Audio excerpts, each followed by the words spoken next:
Today we're gonna go to some of the vegetable crop fields and try to identify and talk about some of the major weeds that we have in the field. And I hope that information will be very helpful for everyone.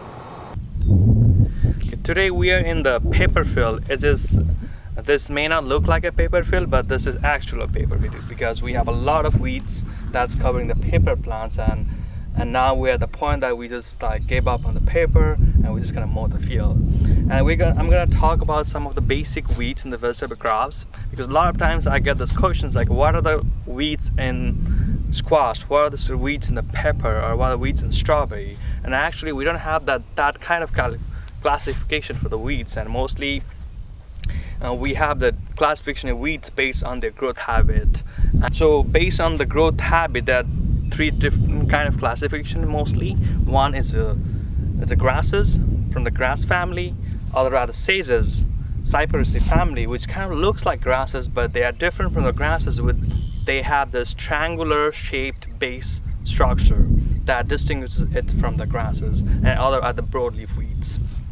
So this weeds we are seeing right now, which is covering the whole pepper field, is a purple nutses, and this purple nutses and the yellow nutses are the two major problematic weeds in the plastic production system, especially because of their capacity to puncture the plastic, because they have this sharp leaf blade, and the sharp leaf blade can puncture the plastic, and even when you have the plastic on the field, you will have the weeds coming through the plastic. And both of the sages, purple nutses and the nutses, have this underground structure called rhizome. They produces the tubers in between the rhizome, and they keep producing these tubers over the time, and the tuber can germinate multiple times. They have the multiple buds, and the single tuber can produce multiple shoots. So they have this prolific reproduction capacity that makes these weeds hard to control. So everyone talks about purple nutses and yellow nutses, but there are other kind of sages also that can cause a big crop production in your field, and this is one of them. This is a Texas sage. This are from Cyperaceae family, like purple nutses and yellow nutses, and they also have the good reproduction capacity. They also reproduce by the tubers, and they can also emerge the plastic and emerge from the plastic and puncture your plastic like this. And they can also cause your yield reduction. So other than sages, grasses are another problematic weeds in Florida vegetable and strawberry production system. And especially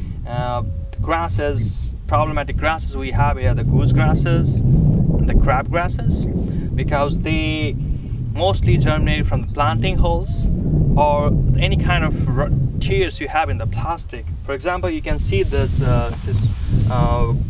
goose grass. It's emerging from the small tears we got in the plastic. So most of the grasses we have as a problem in the plastic production system is because of they germinate from the planting holes, and they have very good vegetative growth, and they form big biomass even from the single plants. So another grass weed problem we have in our production system is the crabgrass, and there are different kind of crabgrass, and it doesn't matter. It's a grass, and they look very similar. And for us, just to identify them as a crabgrass is enough to choose which herbicide to apply. And these crabgrasses are also from the grass family, and they also emerge from the planting holes or any kind of plastic rear tears we have in the field, and they form very good amount of biomass and can cause a good amount of crop production if you don't control them. So another kind of weed problem in Florida are the broadleaf weeds. We have the nuts, sages, grasses, and the broadleaf weeds. And broadleaf weeds also emerge mostly from the planting holes or any kind of plastic ribs, because they can't puncture the plastic like the nutses does.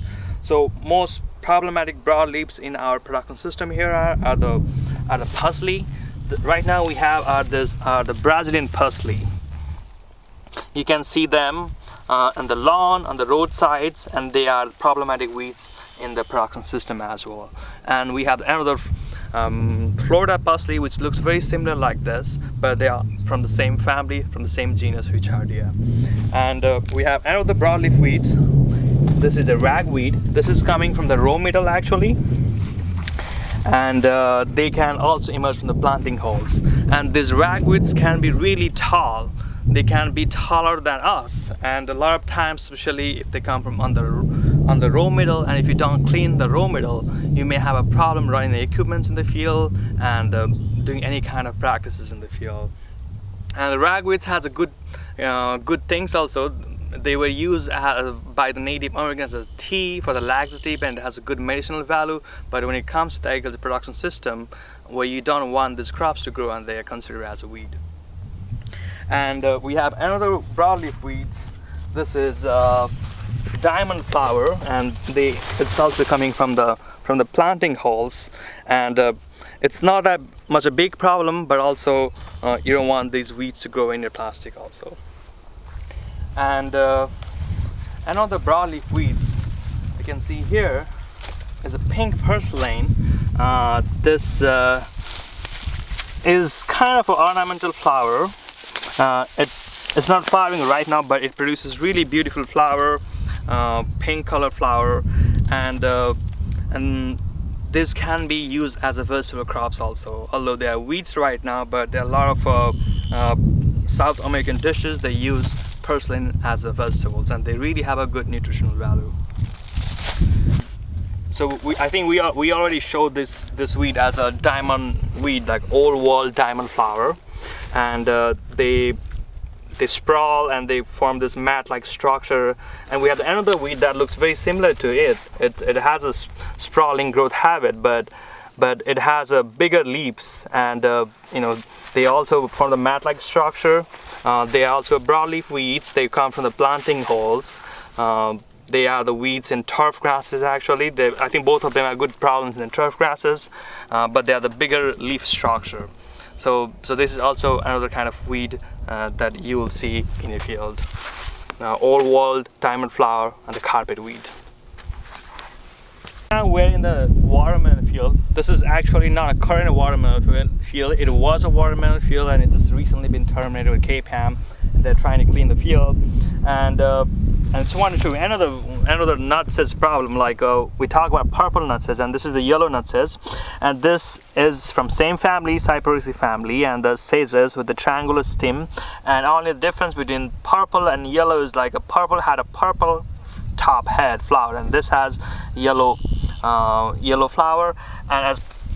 And we have other weed here. This is an Amaranthus palm. It's a Amaranthus weeds, and these weeds are also very problematic here. They're also broadleaf weeds, and a lot of species of Amaranthus have big production problem in the small grain production system, especially corn, soybeans, and especially Palma Amaranthus, which is one of the very troublesome weed, #1 weeds. And because of their prolific seed producing capacity, they produce millions of seeds. And Amaranthus is a very diverse group of plant, and there are weeds, and there are a lot of like Amaranthus species that it can be used as ornamentals or used as a vegetable crops. But this Amaranthus we have are the weeds. Out of weed, this is really big, covering the whole bed. They have this leaves with a lot of flowers producing right now that are kind of flower, like they're kind of ornamental, but they're really not ornamental. They are broadleaf weeds, and you can see them a lot of times outside in the parks as invasive species, and they are also weed in the field, and they are called a Florida beggar tick, Biden's alba. So these are the dog funnel. So they are really tall. They are taller than me. They're almost 6 foot tall, and this field actually was a double cropped to the melons after strawberries. So this is so these plants are been here for a long time, and these weeds are really hard to control, especially in double cropping system when they are growing for 6-7 months, and that's why like we need to clean our bed with the proper fumigation in the beginning of season, so that we can kill all kind of dog funnel seeds in the beginning of season. And you see like there are a lot of dog funnels here. A lot of times they're in the row middle, and a lot of dog funnels are coming in the bed from the planting holes or from the tears we have in the plastic. And dog funnel has a unique smell, especially like when you take the leaves and like when you rub it, like it has this like a unique strong smell, which I really like personally, and I thought like and it can be useful, and look for it. It can be used as an insect repellent because of this strong smell, but they are weeds when it comes to the production system. We tried to cover some of the major weeds today we saw in the field, and I may not have covered all kind of weeds that you've been seeing in your field or in your lawn. If you have any kind of weed identification problem, you should try to contact your county extension agent or extension weed specialist at the University of Florida. They will be really helpful to identify weeds and provide you some recommendations.